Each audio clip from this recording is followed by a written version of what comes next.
नमस्कार, आप देख रहे हैं City24 में हूं आपके साथ रेणु देवड़ा। आइए नजर डालते हैं शहर की गतिविधियों पर। भारतीय क्रिकेट टीम के खिलाड़ी जितेश शर्मा ने बाबा महाकाल की भस्म आरती में भाग लिया। उज्जैन के विश्व प्रसिद्ध महाकालेश्वर मंदिर में वर्तमान समय में बड़ी संख्या में वीआईपी दर्शन लाभ लेने पहुंच रहे हैं।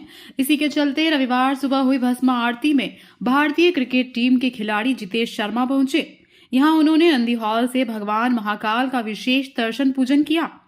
बता दें कि आज इंदौर में ऑस्ट्रेलिया और भारत का मैच होने जा रहा है, जिससे पहले जितेश शर्मा ने दर्शन कर भारतीय टीम की जीत की कामना की है। महाकाल मंदिर के पुजारी ओम गुरु ने जानकारी देते हुए बताया कि आज इंदौर में ऑस्ट्रेलिया और भारत का रोमांचक मैच होने जा रहा है, जिसके पहले खिलाड़ी जितेश शर्मा ने भारतीय टीम की जीत के लिए बाबा महाकाल की भस्म आरती में विशेष पूजन अर्चन कर दर्शन लाभ लिया। कुछ नहीं, मैं हमेशा अपने परिवार के लिए और सबके लिए बस खुशियाँ मांगता हूँ और सबको अच्छा रखे, यही मांगता हूँ बस यही। आप महाकाल की आपने आज 2 घंटे तक बैठ के भस्म आरती की, आपको किस तरीके का महसूस हुआ और आपने क्या बाबा से मांगा? मैं किसी को पता नहीं हुआ पर मैं आते रहता हूँ। अभी मेरा नाम हुआ इसलिए सबको पता चला है, पर बहुत अच्छा अनुभव है इसलिए मैं आते रहता हूँ यहाँ महाकाल। भारतीय स्वच्छता लीग अंतर्गत अवंती वॉरियर्स ने नानाखेड़ा बस स्टैंड का रूपांतरण कर उसे अलग ही स्वरूप दे दिया है। नगर पालिका निगम उज्जैन द्वारा कचरा मुक्त शहर की परिकल्पना को साकार करने के उद्देश्य से शहरी एवं आवासन कार्य मंत्रालय भारत सरकार द्वारा आयोजित भारतीय स्वच्छता लीग 2.0 में भागीदारी की जा रही है, जिसमें उज्जैन शहर की टीम ने महापौर मुकेश अटवाल के नेतृत्व में अवंती वॉरियर्स के रूप में सहभागिता करते हुए नानाखेड़ा बस स्टैंड के रूपांतरित स्वरूप का अनावरण किया गया। अवंती वॉरियर्स द्वारा नानाखेड़ा बस स्टैंड पर यात्रियों के लिए मूलभूत सुविधाएं विकसित की गई, जिसमें बेस्ट मटेरियल को पुनः उपयोग करते हुए बैठक व्यवस्था हेतु बेंच, स्वच्छ पेयजल, महिलाओं के लिए समर्पित शी लाउंज एवं फेस्टरूम का संचालन पुनः प्रारंभ करना, साफ एवं स्वच्छ शौचालय, मैकेनिकल पोछा मशीन से नियमित सफाई, संकेतक, 3 डस्टबिन स्थापित करना, बसों का व्यवस्थित आगमन एवं प्रस्थान, बस स्टैंड के आगमन एवं निर्गम द्वारा सहित परिसर को अतिक्रमण मुक्त करना, परिसर में पर्याप्त प्रकाश व्यवस्था, पंखे, चार्जिंग पॉइंट आदि की व्यवस्था, टिकट काउंटर को व्यवस्थित किया जाना आदि प्रमुख है। इसके अतिरिक्त संपूर्ण बस स्टैंड परिसर की रंगाई पुताई कर विभिन्न प्रकार की चित्रकारी एवं स्वच्छता संदेश का लेखन किया गया। भारतीय स्वच्छता लीग अंतर्गत नानाखेड़ा बस स्टैंड पर आयोजित कार्यक्रम के अवसर पर महापौर मुकेश अटवाल, निगम अध्यक्ष कलावती यादव, आयुक्त रोशन कुमार सिंह द्वारा उपस्थित नागरिकों एवं विद्यार्थियों को स्वच्छता की शपथ दिलाई गई। साथ ही कार्यक्रम में बच्चों के लिए चित्रकला प्रतियोगिता का आयोजन किया गया, जिसमें गति शर्मा प्रथम, कुमकुम पारेगी द्वितीय, दिव्या कुशवा तृतीय को अतिथियों द्वारा सम्मानित किया गया तथा प्रतियोगिता में भागीदारी करने वाले सभी छात्र छात्राओं को सहभागिता प्रमाण पत्र वितरित किए गए। इस अवसर पर उज्जैन शहर की स्वच्छता को लेकर नगर निगम द्वारा युवा जुड़ाव हस्ताक्षर अभियान का शुभारंभ किया गया, जिसमें महापौर, निगम अध्यक्ष, निगम आयुक्त एवं उपस्थित सभी के द्वारा हस्ताक्षर करते हुए इस अभियान में जुड़ते हुए अपनी सहभागिता की गई। इस अवसर पर MIC सदस्य सत्यनारायण चौहान, रजत मेहता, डॉक्टर योगेश्वरी राठौर, दुर्गा शक्ति सिंह चौधरी, शिवेंद्र तिवारी, प्रकाश शर्मा, जोन अध्यक्ष संग्राम सिंह भाटिया, सुशील श्रीवास, पार्षद आशिमा सिंह, निर्मला करण परमार, अपर आयुक्त आशीष पाठक सहित अन्य अधिकारी कर्मचारी उपस्थित रहे।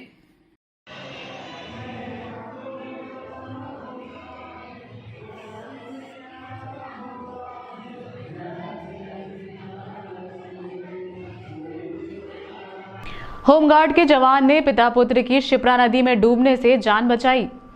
मोक्षदायिनी मां शिप्रा में आस्था की डुबकी लगाने के लिए देश विदेश से बड़ी संख्या में श्रद्धालु पहुंच रहे हैं। इसी के चलते रामघाट पर महाराष्ट्र से पिता पुत्र नदी में स्नान कर रहे थे। इस दौरान वह नदी में डूबने लगे। घटना को देख होमगार्ड के जवानों ने नदी में छलांग लगाई और पिता पुत्र की जान बचाई। होमगार्ड के जवान ने जानकारी देते हुए बताया कि महाराष्ट्र निवासी धर्मेंद्र राय और पुत्र आयुष नदी के गहरे पानी में जाने लगे, जिसकी सूचना होमगार्ड के जवानों को लगी तो वह वहां पहुंचे और उनकी जान बचाई।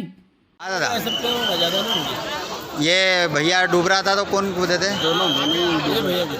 अच्छा, इनका शुभ नाम क्या है बालक का आपके? आयुष बोलकर। आयुष बोल के। कहाँ के रहने वाले हो? चंद्रपुर डिस्ट्रिक्ट। चंद्रपुर, महाराष्ट्र। आपका मोबाइल नंबर? 77055494 है ना?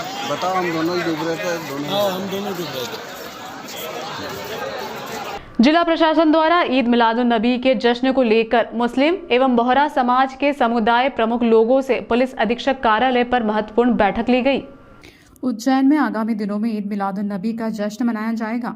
हम आपको बता दें कि 26 सितंबर को बोहरा समाज द्वारा ईद मिलादुन नबी के मौके पर चल समारोह निकाला जाएगा। चल समारोह कमरी मार्ग से शुरू होगा, जो जैन के प्रमुख मार्गों से होता हुआ कमरी मार्ग पर समाप्त होगा।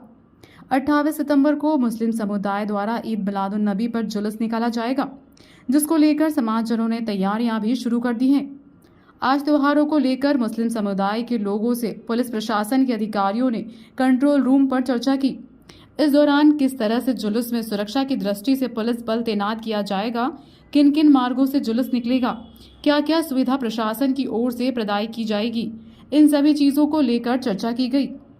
एसपी ने बताया कि पूर्व में जश्न में अखाड़े नहीं निकला करते थे। एसपी साहब ने अखाड़े नहीं निकालने को लेकर अपील की है।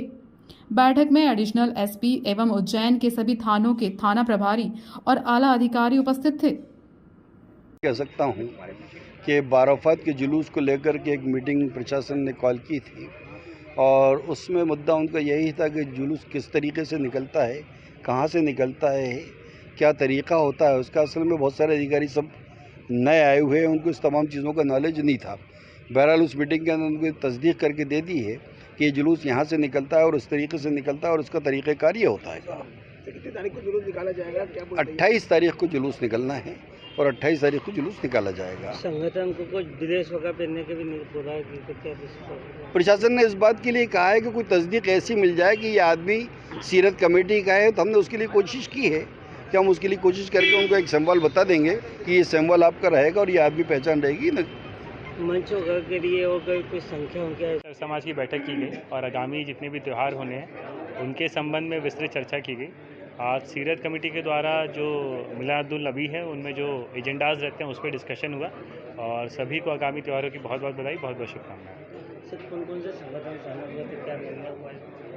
इसमें निर्णय जो हैं पूर्व में जिस तरीके से जुलूस होते रहे हैं और उसको लेकर खासकर जो सहयोग विभिन्न एजेंसी जैसे नगर निगम है या बिजली विभाग है उनसे समन्वय स्थापित करके जो भी सहयोग बैरिकेडिंग जो पूर्व से रास्तों में पड़े हैं उनको लेके जो पॉइंट्स जगह उनको अगले 24 घंटे में रिजॉल्व करा के जुलूस अच्छे से निकलवाएंगे। अखाड़े की निकलेगी क्या परमिशन? ये अखाड़ों की जानकारी अभी यही बताया गया कि पूर्व में नहीं निकलते थे और हमारा भी सभी से यही है कि ना निकले। श्री महाकालेश्वर मंदिर में हैदराबाद के भक्त ने चांदी का मुकुट दान में दिया।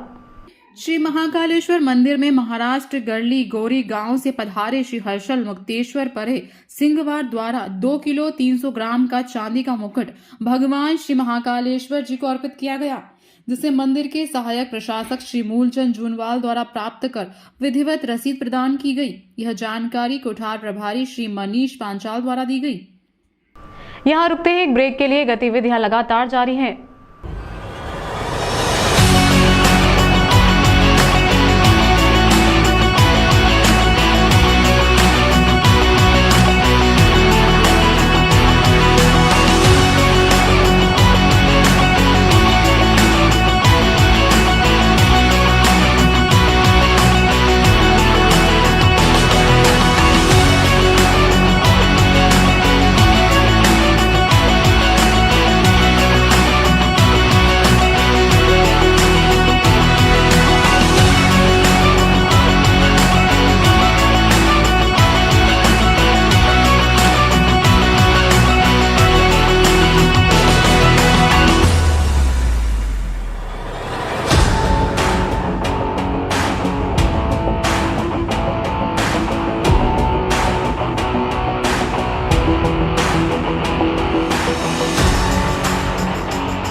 ब्रेक के बाद फिर आपका स्वागत है। सोमवार डोल 11 के अवसर पर परंपरागत मार्ग से ही निकलेंगे डोल। सोमवार डोल 11 के अवसर पर निकलने वाली डोल परंपरागत मार्ग से ही निकाले जाएंगे। इमली तिराहा से गणेश चौक तक रोड निर्माण का कार्य पूर्ण हो चुका है। शेष बचे कार्यों को रविवार तक पूर्ण कर लिया जाएगा। महापौर श्री मुकेश टिटवाल द्वारा अधिकारियों एवं जनप्रतिनिधियों के साथ किया गया मार्ग निरीक्षण। जन आक्रोश यात्रा में पूर्व मंत्री जीतू पटवारी के सामने खुलकर नजर आई कांग्रेस की गुटबाजी। कांग्रेस के कार्यकर्ता आपस में झगड़ते हुए वीडियो हुआ वायरल।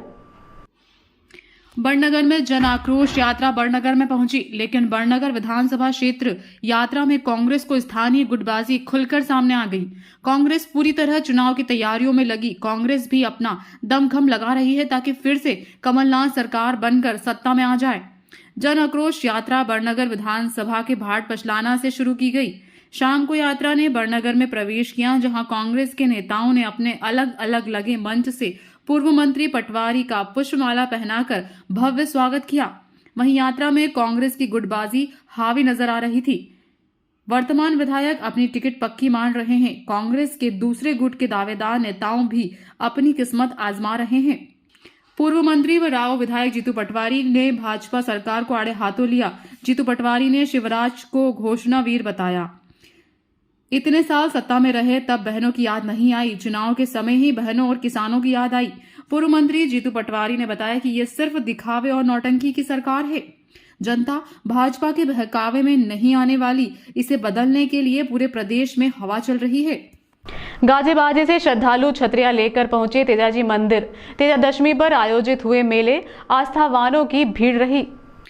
रविवार को तेजादशमी का पर्व उत्साह से मनाया जा रहा है। शहर के साथ ही ग्रामीण क्षेत्रों में तेजाजी मंदिरों में सुबह से लोग दर्शन पूजन के लिए पहुंच रहे हैं। मंदिरों पर श्रद्धा से लाई गई रंग बिरंगी छतरियां मन्नत पूरी होने पर निशान के रूप में चढ़ाई गई। सुबह से ही ढोल धमाकों के साथ लोग मंदिर तक पहुंचे। मंदिरों में धार्मिक आयोजन भी हो रहे हैं। तेजादशमी के अवसर पर शहर के नीलगंगा रोड कवेलू कारखाने के सामने स्थित श्री चैतन्य वीर तेजाजी मंदिर, बुधवारिया स्थित चैरिटेबल अस्पताल के समीप स्थित तेजाजी मंदिर पर आस्थावानों की भीड़ दर्शन के लिए लगी रही। मंदिरों पर मन्नत पूरी होने पर श्रद्धालुओं ने निशान चढ़ाए। मंदिरों पर सुबह से ही मेला लगा हुआ है। वहीं मोहनपुरा, पवासा, भैरवगढ़ सहित कई जगह पर तेजाजी के मंदिर है, जहां पर भक्तों की भीड़ दिन भर लगी रही। तेजाजी मंदिर पर बीमारी पर स्वस्थ होने, संतान होने की मन्नत मांगने भक्त अपनी मन्नत पूरी होने पर निशान चढ़ाने के लिए पहुंचते हैं। इस दिन घरों में भी सब्जी नहीं काटी जाती, दाल बाटी चूरमे का भोग लगाया जाता है।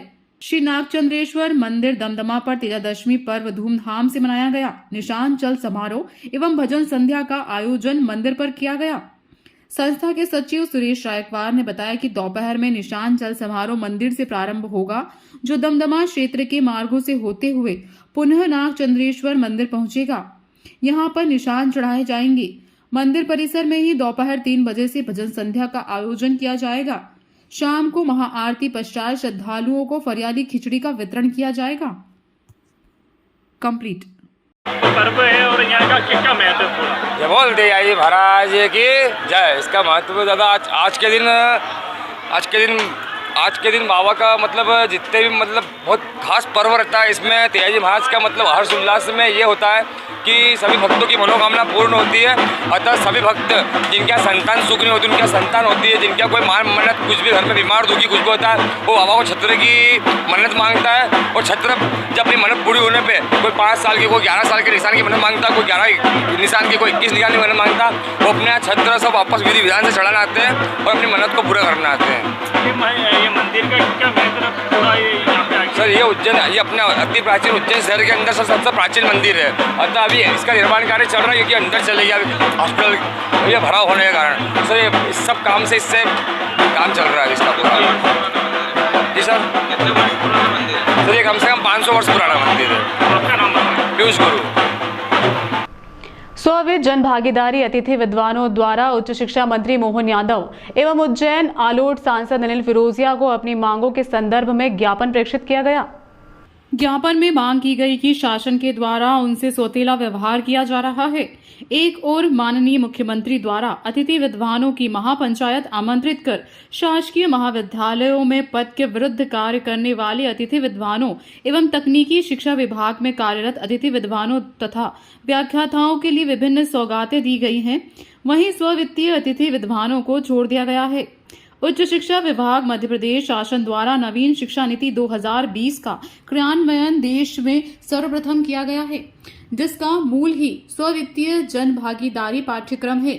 शासन द्वारा इन रोजगार मूलक विषयों को पढ़ाने वाले अतिथि विद्वानों की अनदेखी की जा रही है। आज 100 से 110 की संख्या में उज्जैन इकाई के अतिथि विद्वानों ने एक राज्य एक नीति तथा समान कार्य समान वेतनमान की बात शांतिपूर्वक तरीके से शासन के सम्मुख प्रस्तुत कर उच्च शिक्षा मंत्री को ज्ञापन सौंपा है।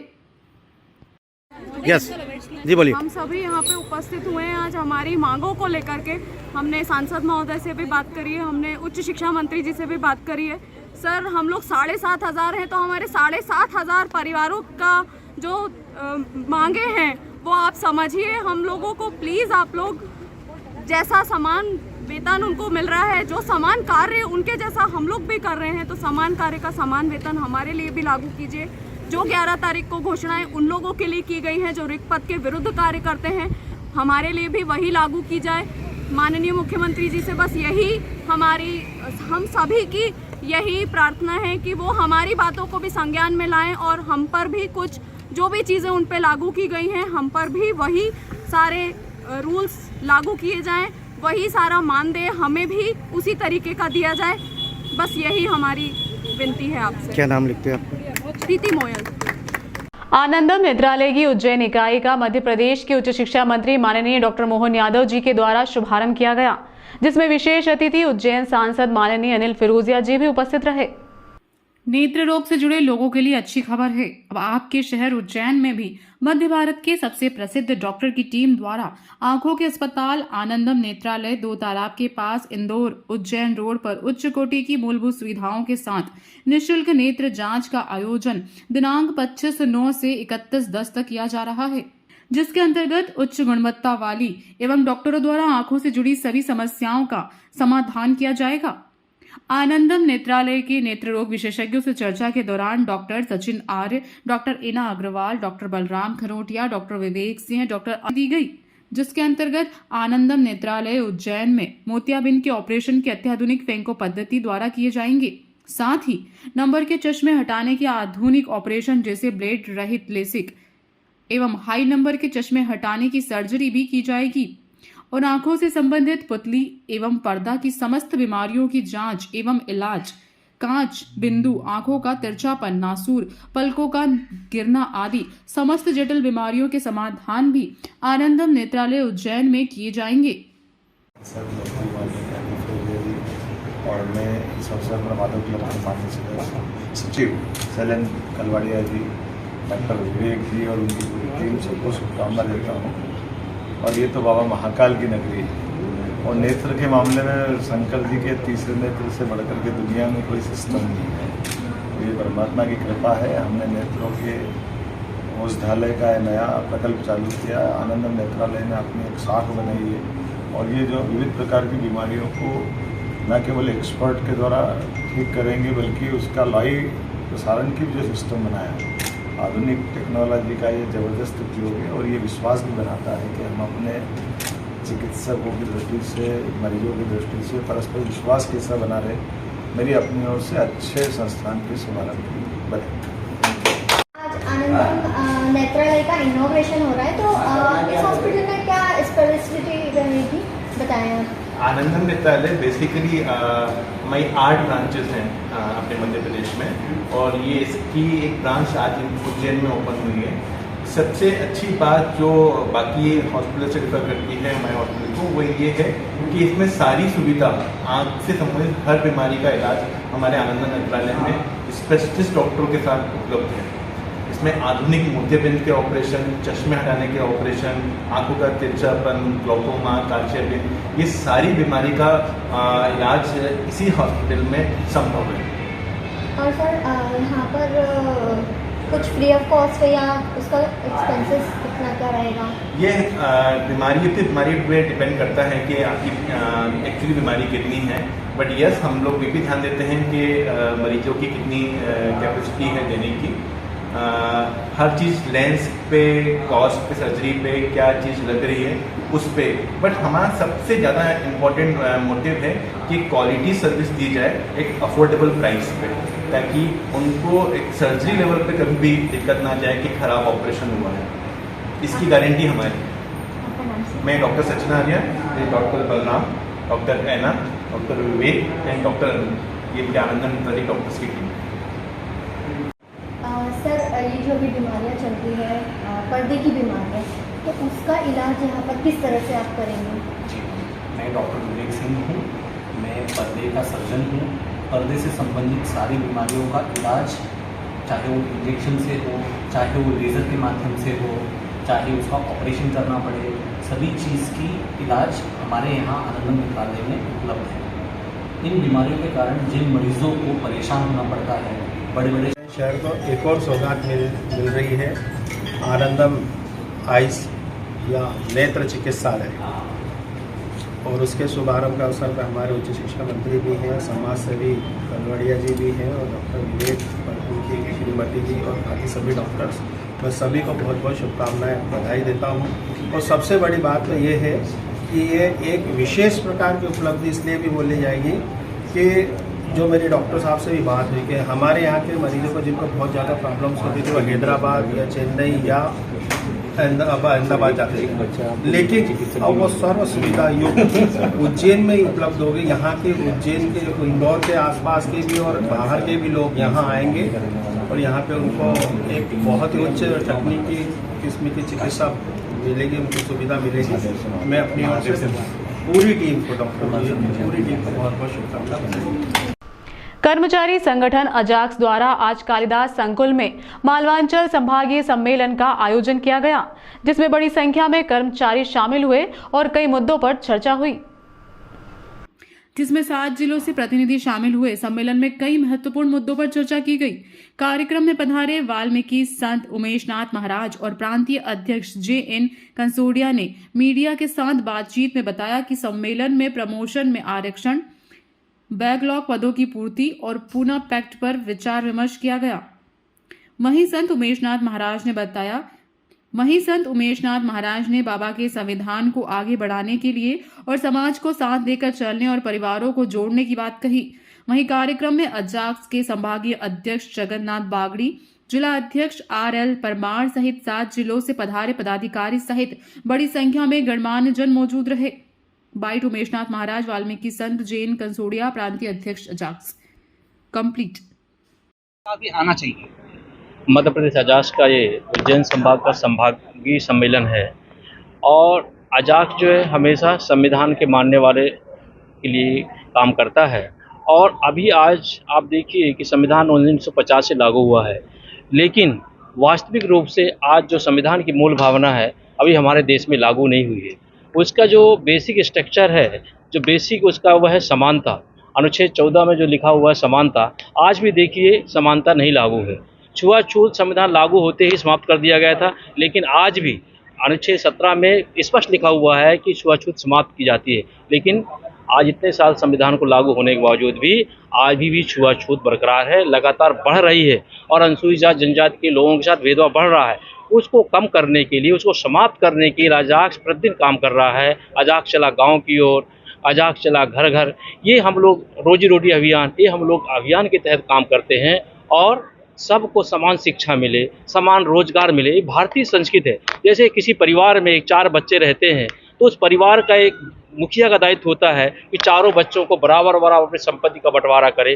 वही संविधान की मूल भावना है। वही अजाक्स चाहता है कि इस देश में चाहे रोजगार हो, चाहे उसके बिजनेस हो, चाहे ज़मीन हो, सब में बंटवारा उसकी जनसंख्या के आधार पर होना चाहिए। तभी इस देश में समरसता आएगी, तभी इस देश में समानता आएगी। अन्यथा आप देखिए कई लोग तो अमीरी और गरीबी का खाई लगातार बढ़ती जा रही है। हम अमीरी और गरीबी की खाई को पाटना चाहते हैं। अजाक्स का यही मूल कर्तव्य है कि हम अमीरी गरीबी की खाई को पाट दें, समानता लाएंगे और समाज में भाईचारा बनाए रखें।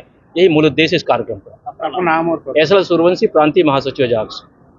किस तरह का कार्यक्रम और किस तरह का संदेश आपके माध्यम से समाज को देना चाहेंगे?